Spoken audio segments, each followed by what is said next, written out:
Oke, bismillahirrahmanirrahim. Assalamualaikum warahmatullahi wabarakatuh. Rabbi shrah li sadri wa yassir li amri wahlul 'uqdatam min lisani yafqahu qawli. Oke, pada pertemuan keempat kali ini kita akan membahas mengenai loop dan function. Apa sih itu loop? Loop itu adalah satu statement yang bisa kita tulis sekali saja tapi kita bisa melakukannya secara berulang-ulang. Contohnya adalah seperti ini. Pertama, seumpama kita pengen nulis itu angka 1 sampai 10. Print 1. Di sini ya. 2, 3, 4, 5, 6, 7, 8. Kita coba. Nah, di sini sudah kita 1 2 3 4 5 6 7 8. Nah, di sini tapi kan nggak mungkin nih kalau seumpama kita itu mau nulis kayak gini seumpama ribuan kayak gitu gimana? Kan beribet kan? Kan jadinya kan pegel juga toh gitu. Nah, fungsi loop itu kita pakai di sini. Fungsi loop di dalam Python itu fungsi dasar loop di dalam Python itu ada dua, yaitu for dan while. For itu adalah contoh seperti ini. For a in range 5 seperti ini, lalu kita coba print a. Nah, artinya adalah seperti ini, mulai dari a itu akan di print sebanyak 5 kali. 5 kali dimulai dari 0, berarti 0 1 2 3 4 seperti itu. Fungsi range ini itu bisa macam-macam hasilnya sesuai dengan argumen yang diberikan. Jika argumen yang diberikan itu cuma 1, ya contoh ini 1 angka 5, itu artinya adalah diulang sebanyak berapa argumen yang diberikan. Contoh ini 5 ya berarti diulang sebanyak 5 kali, dimulai dari 0. Tapi jika ini diberikan 2 argumen, berarti argumen yang pertama ini adalah dianggap argumen startnya, lalu yang kedua adalah argumen stopnya. Jadi akan mulai ngeprint dari 5 sampai dengan 10 kurang 5, 5 berarti 5, 6, 7, 8, 9 seperti itu. Nih, 5, 6, 7, 8, 9. Oke, jelas ya. Range ini jika diberikan 3 argumen yang 3 contoh kasih 2 seperti ini. 2 ini artinya step. Step itu adalah incrementnya berapa. Kalau tadi itu seperti ini itu artinya sebanyak 5 kali, diulang sebanyak 5 kali dengan increment 1. Lalu jika diberi 2 argumen berarti ini start, ini stopnya.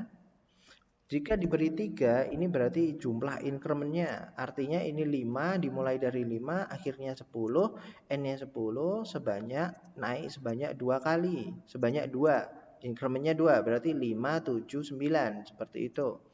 5, 7, 9, oke? Jelas ya dari sini, ini berarti range. Jadi ini bisa kita buat berapapun gitu. Jadi seumpama di sini ini kita buat 1000 gitu. Akan mulai kelihatan nih 1000 ini mau dimulai dari 5 akhirnya 1000 naik ini 50 gitu. Jadi 5 55 akan jadinya seperti itu. Ini. Jadi ini ya jelas mulai dari 5 naik sebanyak 10. Nih, berarti 5, 55, 105, terus penambahannya sebanyak 50, sebanyak argumen yang ada pada 3, seperti itu. Lalu yang kedua itu adalah fungsi while. While itu contohnya begini, I sama dengan 1. While I kurang dari 5, maka yang akan dilakukan adalah print I. Jangan lupa di sini setelah print I itu while-nya di sini harus dikasih increment-nya. Kalau nggak dikasih increment itu akan ngeprint terus sampai terhingga sampai laptopnya meleduk. Kenapa? Karena I-nya akan 1 sehingga loop-nya ini akan jalan secara terus-menerus. Gimana caranya agar ini tidak jalan terus-menerus? Maka kita berikan yaitu batasan. Batasannya adalah I-nya ditambahin gitu.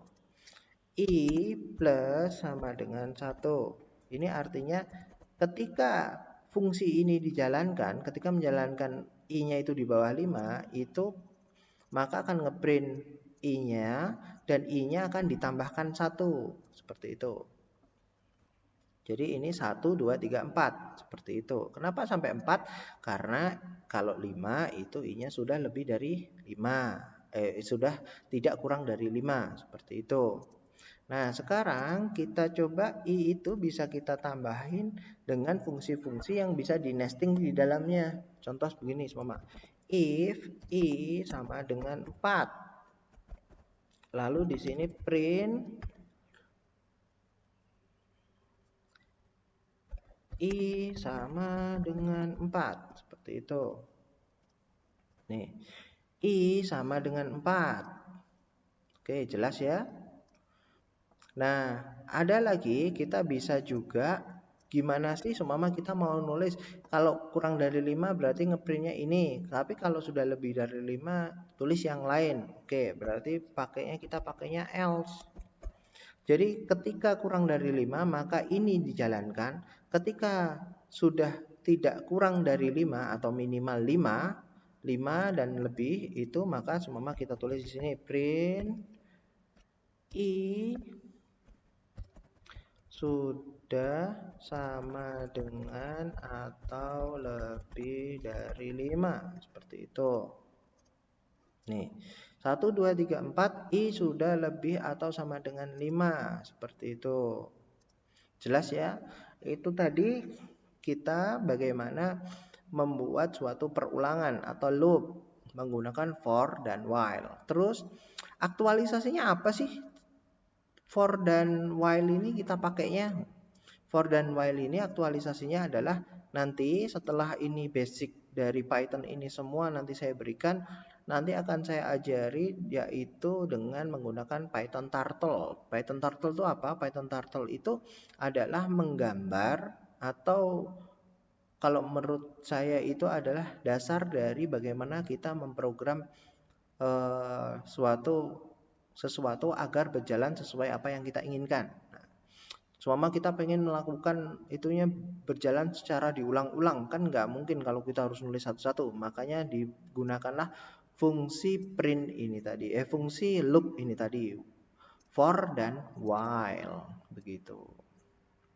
Oke.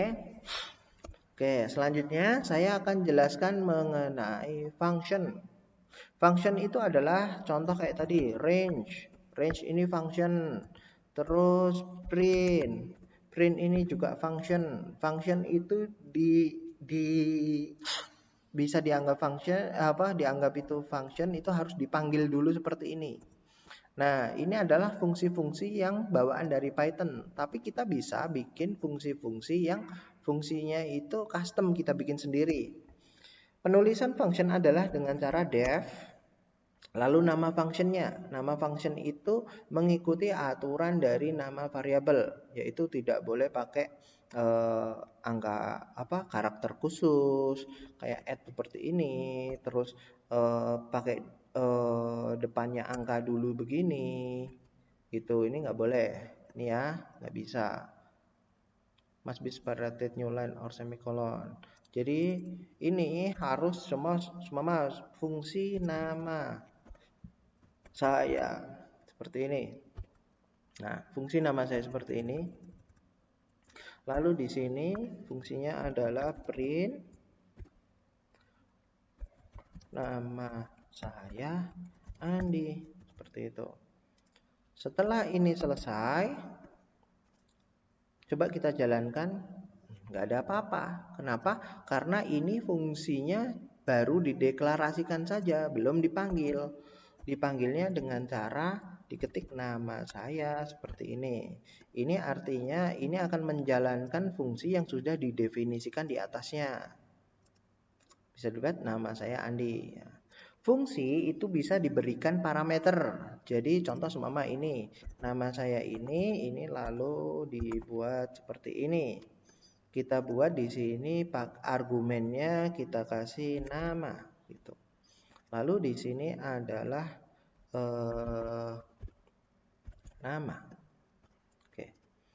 Ini kita coba Andi. Jelas ya, berarti nama Andi ini akan dimasukkan ke dalam sini. Nama saya Andi gitu. Seumpama di sini ganti Paijo gitu. Berarti nah argumen Paijo ini akan dimasukkan ke dalam fungsi di sini. Gitu. Berarti nama saya Paijo begitu. Jelas ya? Itu tadi kalau kita membuat fungsi-fungsi. Jadi fungsinya ini bisa kita definisikan dulu di atas, lalu kita panggil fungsinya di bawahnya. Gimana kalau dibalik? Seumpama kita panggil dulu tapi definisinya ntar. Nih, nggak bisa. Nama saya is not defined. Jadi Python nggak tahu nama saya itu fungsi apa gitu. Kenapa? Karena definisinya di bawahnya. Karena Python itu adalah mengeksekusinya per baris. Jadi dimulai dari baris yang atas sampai baris yang bawah seperti itu. Jadi harus definisi dari fungsi harus didefinisikan dulu di atas baru kita panggil fungsinya seperti itu. Lalu setelah itu saya akan coba jelaskan mengenai lokal variabel dan global variabel. Yang seperti kita sudah ketahui bahwa global variabel itu adalah variabel yang dideklarasikan di luar dari fungsi. Contoh kayak tadi, sama ini pisang sama dengan 3. Terus di sini kita akan coba print pisang 3. Jelas ya? Tapi sekarang coba semua pisangnya ini kita pindahin nih di dalam fungsi sini. Nggak bisa. Kenapa? Pisang is not defined. Karena pisang ini hanya berlaku di dalam fungsi ini. Variabel pisang ini hanya bisa diakses di dalam fungsi ini. Tidak bisa diakses di luar dari fungsi. Ini kan sudah di luar fungsi. Karena fungsi itu hanya di dalam def ini. Seperti itu. Nih. Pisang is not defined gitu. Jadi seumpama ini kita bikin variabelnya itu di dalam sini, itu di sini bisa kita akses. Contoh seperti ini. Kita balik.